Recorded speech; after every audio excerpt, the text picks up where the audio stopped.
அண்மை செய்தியை பார்க்கிறோம். வாக்கு திருட்டு தொடர்பாக ராகுல் காந்தியின் குற்றச்சாட்டுக்கு மத்திய அமைச்சர் கிரண் ரிஜிஜு பதிலளித்திருக்கிறார். அவர் பேசியவற்றை பார்க்கலாம். तो फिर क्यों सवाल नहीं उठाया उस समय? तेलंगाना में कैसे सरकार में आए कांग्रेस, कर्नाटक में, हिमाचल में, पंजाब में आम आदमी कैसे जीते, तमिलनाडु में, केरल में अपोजिशन पार्टी के लोग लगातार कितने बार जीते हैं?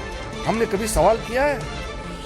तो इसलिए मेरा पत्रकार बंधुओं से मेरा ये हाथ जोड़ के मैं विनती करना चाहता हूं कि आपका समय को राहुल गांधी जी समय समय में खराब करते रहते हैं, लेकिन जो सही मत है आपके माध्यम से लोगों तक पहुंचना चाहिए।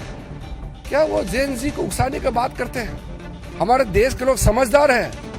देश के पूरा युवा पीढ़ी, पूरा न्यू जनरेशन मोदी जी के साथ खड़ा है, क्योंकि दुनिया इकोनॉमिक स्लो डाउन में गुजर रहे हैं। भारत 7% से ऊपर इकोनॉमिक ग्रोथ रेट होकर के फास्टेस्ट ग्रोइंग इकोनॉमी, बड़ा अर्थव्यवस्था बना हुआ है। तो इसमें हमारा युवा वर्ग मोदी जी के साथ खड़ा है।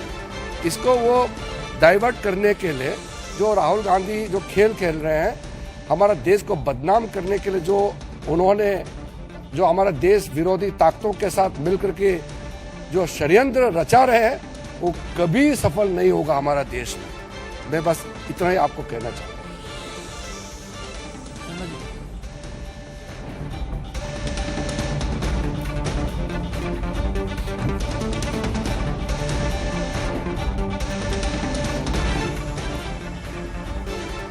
कांग्रेस पार्टी जो कांग्रेस की विफलता को राहुल गांधी के सर में फोड़ने के बजाय ईवीएम को फोड़ रहे हैं। क्या अर्थ होता है?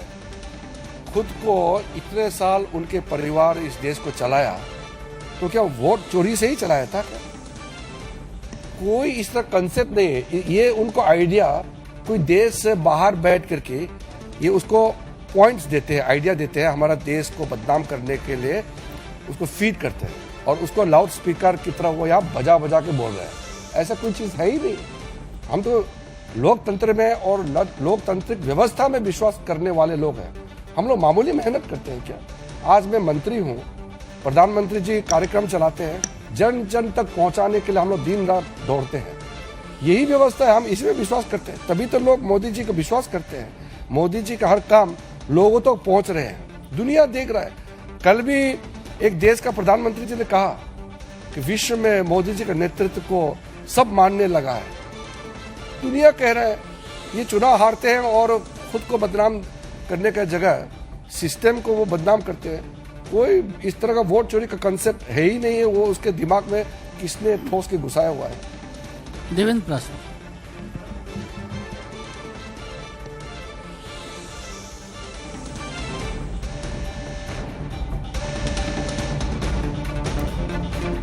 मैंने आपको क्लियरली कह दिया कि वोटिंग से पहले सब पार्टी के पास वोटर लिस्ट होते हैं। देखते नहीं है क्या वो लोग? इतना तो मेहनत करो ना, वोटर लिस्ट चेक करो।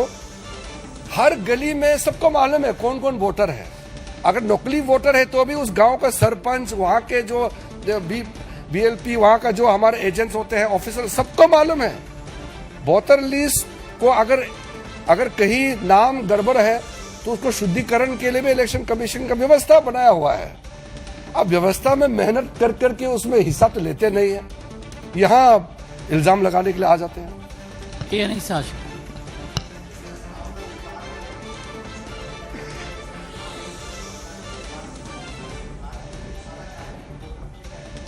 वो तो मैंने आपको अभी भी कह दिया कि भारत के युवा समझदार है और वो मोदी जी के साथ खड़ा है। ऐश्वर्या पाल,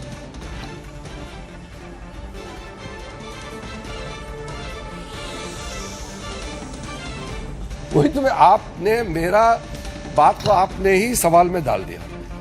कोई भी समस्या है तो इलेक्शन कमीशन तो खुला है। कहीं भी एक भी नाम और या कोई भी घटना ऐसा है जिसको कांग्रेस पार्टी को लगता है कि अपील करना चाहिए, तो इलेक्शन कमीशन में अपील कर सकते हैं। वहां न्याय नहीं मिलता है, उसको लगता है तो अदालत जा सकता है।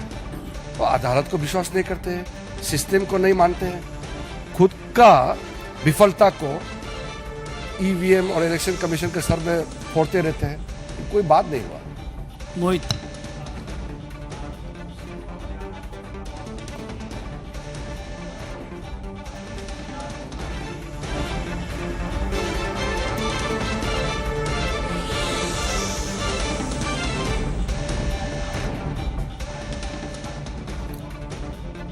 வாக்கு திருட்டு என்று ராகுல் காந்தி முன்வைத்த பல்வேறு குற்றச்சாட்டுகளுக்கு பதிலளிக்கும் வகையில் மத்திய அமைச்சர் கிரண் ரிஜிஜு செய்தியாளர்களை சந்தித்து பேசியிருக்கிறார். ஹரியானா தேர்தலில் காங்கிரஸ் வாக்குச்சாவடி முகவர்களே எந்த புகாரும் கூறவில்லை. முறைகேடுகளை தவிர்க்க வாக்காளர் பட்டியல் பலமுறை சரிபார்க்கப்பட்டது என்று அவர் விளக்கமளித்திருக்கிறார். வாக்கு திருட்டு என்று பொய்யான தகவலை பரப்புகிறார் ராகுல் காந்தி என்றும் விமர்சனத்தை முன்வைத்திருக்கிறார். காங்கிரசின் தோல்விகள் பலவீனங்களை தவிர்க்கும் வகையில் அவதூறு பிரச்சாரத்தில் ஈடுபட்டிருக்கிறார். இது தேர்தல் ஆணையத்தை அவமதிக்கும் செயல் என்று கிரண் ரிஜிஜு பேசியிருக்கிறார்.